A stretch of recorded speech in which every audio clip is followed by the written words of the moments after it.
I'm going to walk you through some very practical tips for competitive analysis.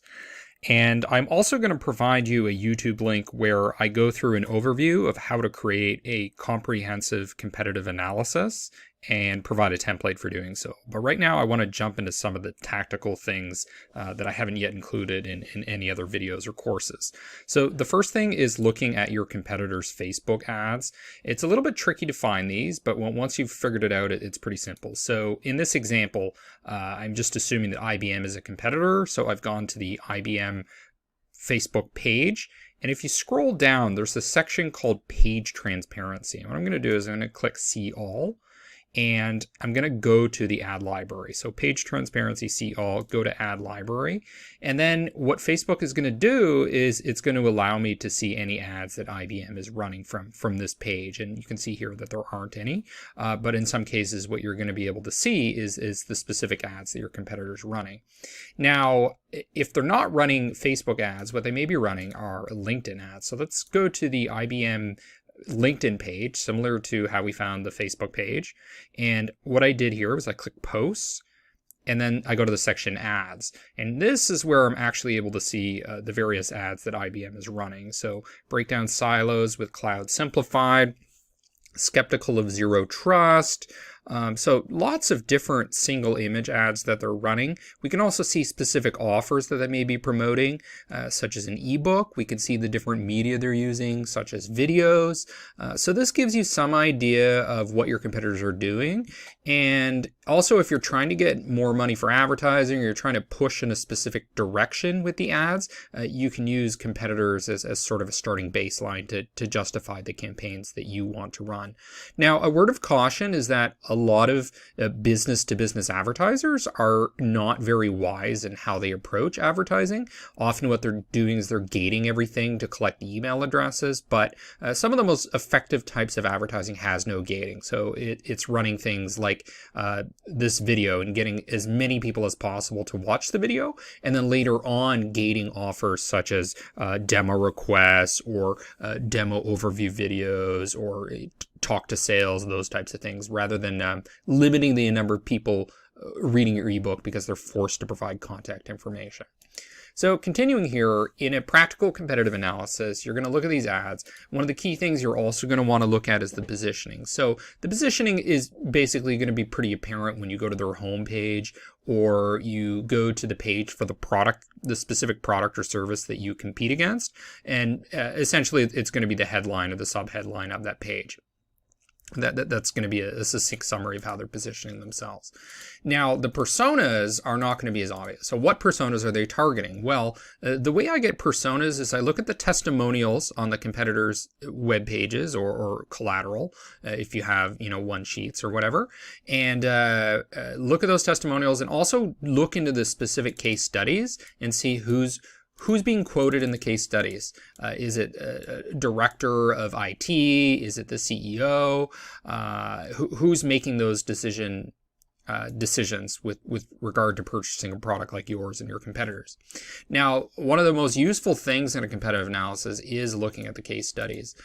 In there, you're not just going to find the personas, but you're also going to find the specific use cases, pain points, problems that your prospects have. And your competitors have already done the work. They've already created the case studies, so you can dig through those and get some excellent inspiration. I would say that's one of the most useful things to come out of competitive analysis is looking at case studies. Another thing you want to look at is the type of events, and I would also throw in here things like podcasts and webinars, the virtual sorts of events, and you can get that by seeing what they promote on social media channels, like they do on Facebook and LinkedIn, and also on their website. And if you've signed up for a demo or a free trial or something, you can see what emails they're sending out, and that they may be trying to push you into a webinar, and you can get some idea of the events there. There are also other tools you can use, and I'm just going to point out a few of them here that a lot of people have access to. So SpyFu, for example, with SpyFu, I just put in IBM.com and I'm able to see roughly how much they're spending on Google Ads. I can see different keywords. I can see competitors. I can see keyword sharing. So this is useful, particularly with respect to keywords and paid ads tied to keywords.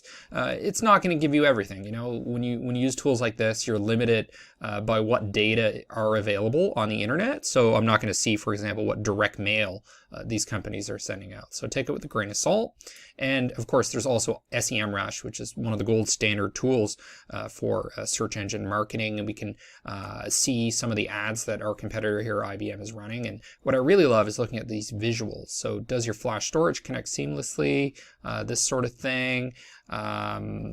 We can see also changes that's happening. So what are they pushing now that maybe they weren't in the past? And similarly, we can use the Wayback Machine to see how their landing pages, how their home pages have changed over time. And that gives us some indication of strategic shifts at the company. Another useful thing to consider when you're doing competitive analysis is including questions about competitors in the survey research that you're doing. As I walked you through how to do with sentiment, you could include questions like these. So, for example, you can talk about a specific feature, benefit, or use case. Ask the prospect how important that particular feature is to them on a scale of, say, 1 to 5. And then how do they feel that competitor A delivers on that feature or benefit? How do they believe competitor B delivers? And then lastly, how do you deliver? Do you provide sufficient value with that feature? Do you do it well? Now, if you're not yet in the market and you haven't gone to market yet, then it's pretty pointless to ask questions about yourself, but it can certainly help you analyze what position your competitors hold in the minds of customers currently. Other types of questions that you may typically see with business-to-business surveys like this would be brand awareness ones. So, for example, there's aided brand awareness, where you may list out a series of competitors and say, which ones are you familiar with, or which ones do you know provide IT services, or provide security threat software, or provide certain types of manufacturing equipment or laser targeting systems. And you can also use unaided brand awareness, which is more of the gold standard of what you're striving for, which is really brand fame in the business-to-business space. And this is where you might say, thinking about laser precision equipment, what brands can you think of? And if prospects are able to list out certain companies or certain brand names, then you know that they have a lot of credibility or at least awareness in the market. So survey research with competitive analysis is another thing you can add to your arsenal. I also want to include here a framework from Michael Porter, who's probably the world's most famous business professor from Harvard. And in this analysis, there are 4 key components here. The first is future goals. So what you're trying to ascertain here is what direction your competitor is going. So, for example, that may be increasing the percentage of sales from a particular product line that is growing. So, for example, maybe Amazon moving into the gaming space by acquiring Twitch suggests that, okay, they're really trying to establish something in the gaming space. It could be introducing add-ons or upsells to their current products. So this sort of future orientation helps you hit the moving train to ascertain where competitors are going, so that you can either avoid that position or assert yourself so that they don't intrude on your space. The second thing you want to consider is assumptions. What assumptions do you think your competitors have?